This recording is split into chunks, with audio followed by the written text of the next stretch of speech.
श्री परमात्मने नमः। साधन सुधा सिंधु। अध्याय करण सापेक्ष, करण निरपेक्ष साधन और करण रहित साध्य। आगे सब के सब साधन मिलकर भी परमात्मा की प्राप्ति नहीं करा सकते। वास्तव में सभी साधन अपने बल का अभिमान खर्च करने के लिए ही है, अतः साधन से परमात्मा की प्राप्ति नहीं होती। प्रत्यतु अपने बल का अभिमान जो परमात्मा प्राप्ति में बाधक है, दूर होता है। साधन करते करते जब साधक को यह पता लग जाता है कि अपनी सामर्थ्य से कुछ नहीं होगा, तब उसका अभिमान मिट जाता है और परमात्मा प्राप्ति हो जाती है। दौड़ सके तो दौड़ ले, जब लगी तेरी दौड़, दौड़ थक्या धोखा मिटया, वस्तु ठौड़ की ठौड़। जिसकी स्फुरना मात्र से अनंत ब्रह्मांड पैदा हो जाते हैं, उसको संपूर्ण संसार देकर भी कोई कैसे प्राप्त कर सकता है। हमारा अधिकार उसी पर हो सकता है जिसमें हमारे से कम बल, बुद्धि, योग्यता, विद्वता आदि हो। परमात्मा में बल की कमी नहीं है, उनमें अनंत बल है, परंतु उनमें निर्बलता नहीं है। वह निर्बलता हमारे पास है, इसीलिए निर्बल होकर पुकारने से वे प्राप्त हो जाते हैं। जब लगी गज बल अपनो बरत्यो, नेक सरयो नहीं काम, निर्बल है बलराम पुकारयो, हाय आधे नाम। सुने री मैंने निर्बल के बलराम। प्रश्न, कर्म का उपयोग कहाँ है? उत्तर, कर्म का उपयोग संसार से ऊंचा उठने के लिए है। संसार से ऊंचा उठने का तात्पर्य है क्रिया की आसक्ति करने का वेग और पदार्थ की आसक्ति, राग का मिट जाना। अगर मनुष्य अपने विवेक के द्वारा इन दोनों को न मिटा सके तो कर्म योग से इनको मिटाए। कर्म योग से अर्थात निष्काम भाव से दूसरों के हित के लिए कर्तव्य कर्म करने से कर्मों के वेग की तथा वर्तमान राग की निवृत्ति हो जाती है और फलेच्छा का त्याग करने से नया राग पैदा नहीं होता। कर्मों का वेग तथा राग की निवृत्ति होने से मनुष्य योगारूढ़ हो जाता है। जो योग में आरूढ़ होना चाहता है, ऐसे मननशील योगी के लिए कर्तव्य कर्म करना कारण है और उसी योगारूढ़ मनुष्य का शम शांति परमात्मा प्राप्ति में कारण है। तात्पर्य है कि परमात्मा प्राप्ति में कर्म कारण नहीं है, प्रत्यतु कर्मों के संबंध विच्छेद से होने वाली शांति कारण है। जिस समय न इंद्रियों के भोगों में तथा न कर्मों में ही आसक्त होता है, उस समय वह संपूर्ण संकल्पों का त्यागी मनुष्य योगारूढ़ कहा जाता है।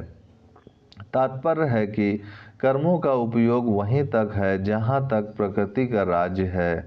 प्रकृति से अतीत तत्व में कर्मों का सर्वथा अभाव हो जाता है, क्योंकि क्रिया और पदार्थ सब प्रकृति जन्य है। प्रश्न, कर्मयोग करण सापेक्ष है या करण निरपेक्ष?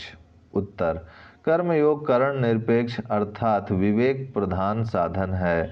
अगर विवेक की प्रधानता न हो तो कर्म होगा, कर्मयोग होगा ही नहीं। कर्म करण सापेक्ष है पर योग करण निरपेक्ष है। तात्पर्य है कि योग समता की प्राप्ति क्रिया से नहीं होती, प्रत्यतु विवेक से होती है, अतः कर्म योग कर्म नहीं है। योग की अपेक्षा कर्म दूर से ही निकृष्ट हैं।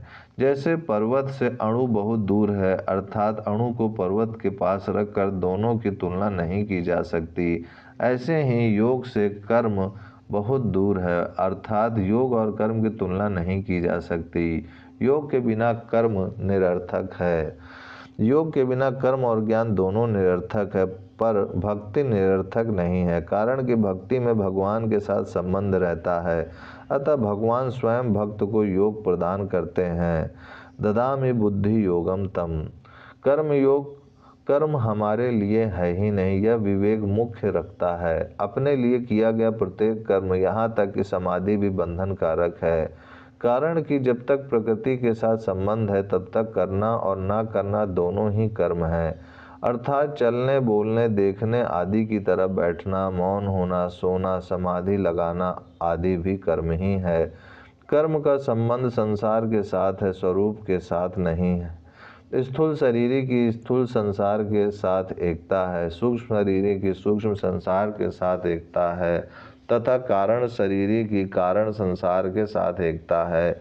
अतः स्थूल शरीर से होने वाली क्रियाएं, सूक्ष्म शरीर से होने वाला चिंतन और ध्यान तथा कारण शरीर से होने वाली समाधि संसार के लिए ही है अपने लिए व्यक्तिगत नहीं।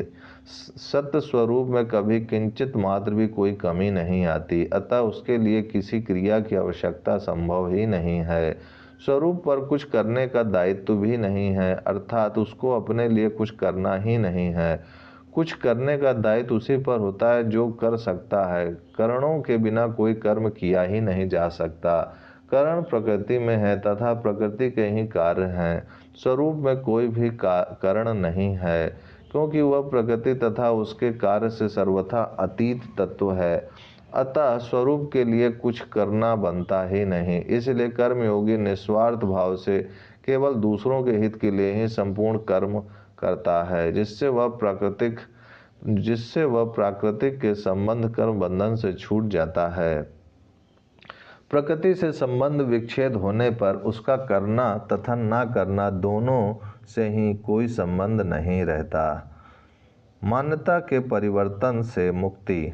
गीता में आया है कि यह आत्मा नित्य रहने वाला, सब में परिपूर्ण, अचल, स्थिर स्वभाव वाला और अनादि है।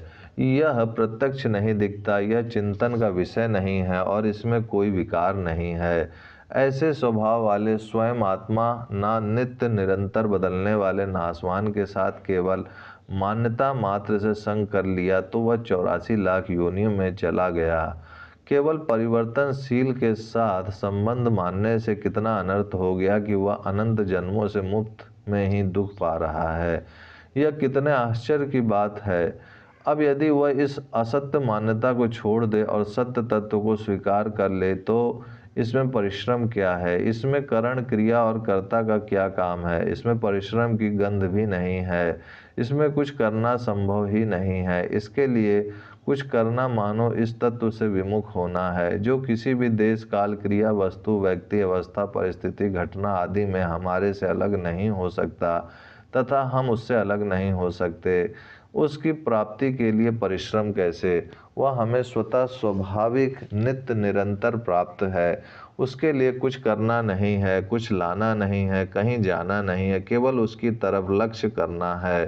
शंकर सहज स्वरूप सम्हारा, इससे सुगम और क्या हो सकता है? जैसे ब्राह्मण हर समय अपने ब्राह्मण पने में स्थित रहता है, अपने ब्राह्मण पने को ना याद करता है ना भूलता है, तो इसके लिए उसको कोई परिश्रम या अभ्यास नहीं करना पड़ता।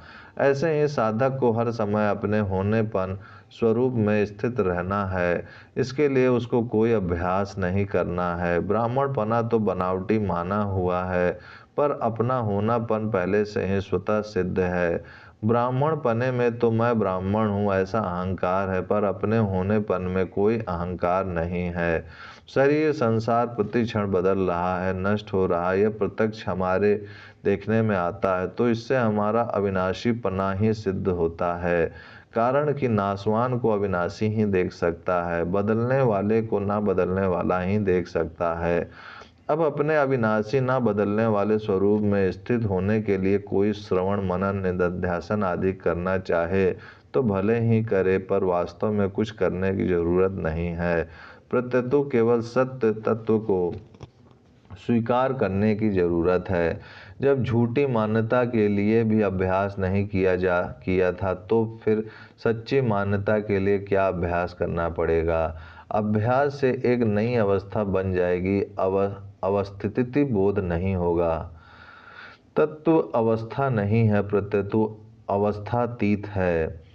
जड़ चेतन ही ग्रंथि परि गई, यद्यपि मृषा छूटत कठिनाई।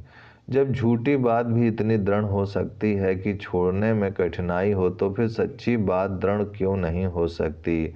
सच्ची बात दृढ़ न होने में मुख्य बाधा है संयोग जन सुख की लोलुपता, अर्थात संसार का आकर्षण। परंतु यह बाधा भी वास्तव में साधक की बनाई हुई है और वह इसको मिटा सकता है, कारण कि उसमें इस बाधा को मिटाने का बल भी है, योग्यता भी है, अधिकार भी है, विवेक भी है, और इसके लिए संसार की संत महात्माओं की तथा भगवान की सहायता भी प्राप्त है। ओम शांति शांति शांति।